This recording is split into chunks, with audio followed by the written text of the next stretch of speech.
All right, here we go.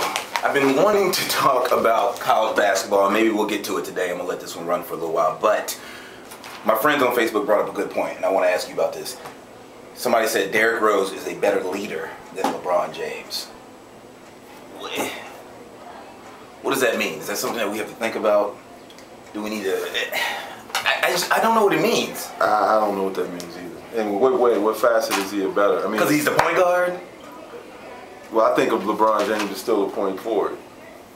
You know, with a large share of the responsibilities of moving the offense around. Yeah. So as far as Derrick Rose is concerned, he's a quiet leader. You know, he's not verbal that much of anything. He knows when to take it to the hole. Basically, he takes it to the hole. He does what he needs to do. LeBron's not a leader either, though.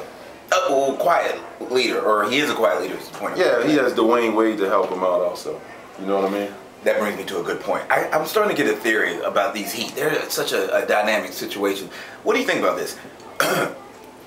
We establish in these sports talks that the teams have to have an alpha dog. Right. I'm thinking that maybe the Heat are the exception to the rule. I think that maybe the secret to their success is that you don't have to have a clear-cut leader or a clear-cut closer. I'm thinking that maybe that's why they're dangerous. Well, look what happened in that Boston series. They both went nuts. We never seen at different times. We've never seen a situation like this before. Exactly. So it's in development. You have it's two defining itself of the top 5 players in the league right now on the same team, and they're unselfish. Period. They're unselfish. They want each other to do well. That's like the problem that I'm having with Oklahoma from time to time is with Durant and Westbrook. Yeah. Who's the man? You know, who's the man? I think it's more so Westbrook wanting to establish himself is up there with Durant, whereas it's no competition. Maybe because the two guys in Miami are a little bit older. Those kids in Oklahoma, early 20s. They got 4 years on. Yeah, and these kids right here, Wade is 29, Wade and oh, they got like 7 years on. LeBron is going to turn 26. So, and they've been through the experience too of the finals before, etc. You know, but I've never ever seen it like it is now. It's basically, and I'll give you 3 against 5, basically. Why do people keep saying that, man? I don't like that. Hey, man.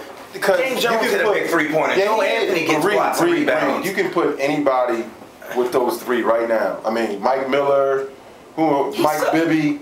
You can put them in. Okay, you stand there and you do your thing. Just stand on the outside and shoot the J. Interchangeable. James Jones. Yeah, James Jones is outside. You keep him outside. You know what I mean? I will admit that Anthony has been productive. You know, he's been very productive. Just 3 against 5, that's crap, man. I don't buy that. Meaning you can put somebody and just put them in there and plug them in there. Bosh, I will give you credit.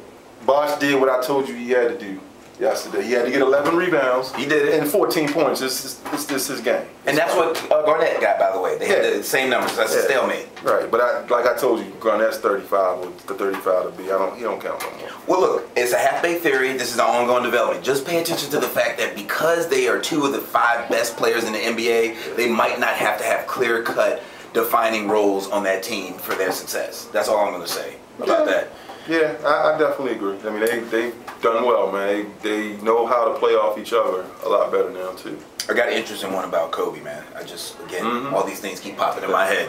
It's something he said, too. Well, he's such a polarizing figure. Right.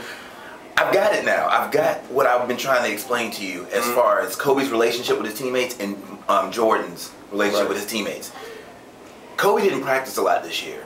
And they're starting to say now that because he wasn't there to push them, you saw it. So you saw the article. Okay. But what Kobe said is, I think he misquoted, not misquoted, but he didn't understand what he was saying. He said it's like the big brother going out. Right. That's Jordan. That's the Jordan relationship. Kobe is more like the dad to those kids, which is what I was saying about not wanting to, being afraid of dad and not wanting to upset dad, because dad's wrath is much stronger than your big brother. You want to do well for your big brother. You want to have a little respect for your big brother. You're not so much afraid of him. You want him to be proud of you. And that's the analogy that I'm using. Jordan's relationship was big brother to those Bulls. Kobe's is more like a dad to those Lakers. And that's where the breakdown happens sometimes. So you think he's a more of a polarizing figure on that team than Jordan was on the Bulls, basically? I'm not even saying more. I'm just saying that there is a subtle difference. I think they're afraid more so of him, of upsetting Kobe or inciting his wrath, incurring his wrath. Even though Jordan was in like 4 or 5 scraps. And you fight with your big brother. Yeah, and Jordan. You fight with your big brother. Okay. You see what I'm saying? Brian is not, That's my analogy. That you fight with your big brother. That's not the issue. But you're not afraid of your big brother. You still want to do well for your big brother. That's the big thing. I think that's something to hold on to. We're going to talk about the Grizzlies and the Thunder another time. That has to play itself out. Bulls and Hawks have to play itself out. Gary Williams we talking about. Let's go ahead and end with that. Let's go ahead and end with that. I'll let you go first. Just tell me what Gary Williams, his legacy is in your head. Gary Williams is the greatest coach ever in the University of Maryland. The third all-time most wins in the ACC history. Wow. He took a program in 1989 because of the Len Bias situation. The Bob Wade didn't really. The job was too big for him. Coming from a high school scene to this. He had some illegal fractions, etc. Nobody really wanted to go to Maryland. I don't know if you remember, but the first year or two they were on probation. Yes. 89, I think. 89 they were on probation. They didn't really have any players. The one player that he recruited, I don't know if you remember. The Wizard. The Wizard. Yeah. Kind of turned him around. It took some time, but they were still losing like a couple years with him. But he played with Johnny Rhodes. No. The X3 hit was that Williams after him? Me, like in my era, like Booth. Booth is That's 5 years after. Yeah. All right, go ahead. He played. Williams played with a guy named Evers Burns. You remember him? Vaguely. Okay. I don't remember him. That was like from 89 to 92. All right. Okay. See, Booth came in like 94. Okay. But the program was down. He put him back. I remember when he was at Boston College and in Ohio State, man. Me too. He was a really stabilizing force for the university. Built those programs up. Yeah, and I'm glad, and I hope that they do name that arena after him. Because he deserves it. I think a lot of times, because he did win a national championship, people expected them to be on that same tier every year. But they're not going to be on that same tier, man. I mean, it's just that. Is that part of his doing though? With the recruiting and the type of player he wanted. Yeah, but the type of player he wanted, the type of player he wanted was the hard-nosed, blue-collar guy. He didn't want the all-American guy, And what I'm saying with Turgeon, the new coach, I think he's apt to play the game a little bit better because, Gary Williams is 66 years old. Turgeon's like, 46? 46. So he's actually had some close bonds with a lot of the Baltimore AAU coaches already. Mm-hmm. It would be to his advantage to keep Bino, one of the assistant coaches that they just hired. He's Baltimore local, so he gets all the recruits, etc., in the Baltimore area. So it would help him if he keeps those guys, because I don't know if you know, but Turgeon isn't bringing that many guys with him from A&M. It's going to be a lean year next year for him. Yeah. One more thing. They do have Turgeon, because it's the good thing about it is Williams. Anderson asked him, one of your top guys you think can replace you, and Turgeon was at the top of the list. For Gary? Yes. Wow. I think it was Turgeon and Miller. That's big news. And they kind of remind each other, of each other. Oh, one more thing with that.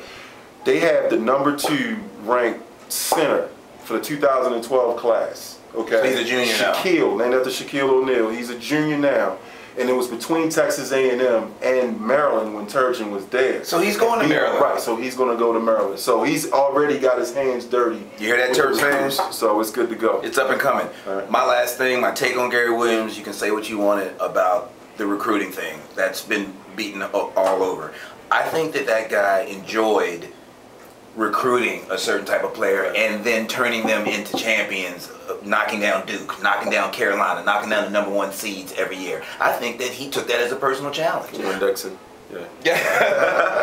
Exactly. I think that he did that, and it culminated in 2002 with bringing people that aren't the big names into a team concept and winning a championship. So I think Gary Williams' legacy will, to me, be one of great respect and admiration for what he did. An incredible coach, now that I look at it. I've gone back and forth with that, but I say right now, an incredible college basketball coach. Best thing that happened to Maryland basketball. No disrespect to Mike Jones. Brendan Freese too. Big shout. No disrespect to Mike Jones. No, or Kaner Medley. Kaner Medley or John Gilchrist. No, none of those. Yeah. No disrespect. And they all came after the championship. Okay, that's the recruits they had. Right. At DeJuan Dixon, they were all Americans, quote unquote, McDonald's, and no success. He did the best with what he could, with what he chose to have. Right. That's kind of how I would put it. But one more thing.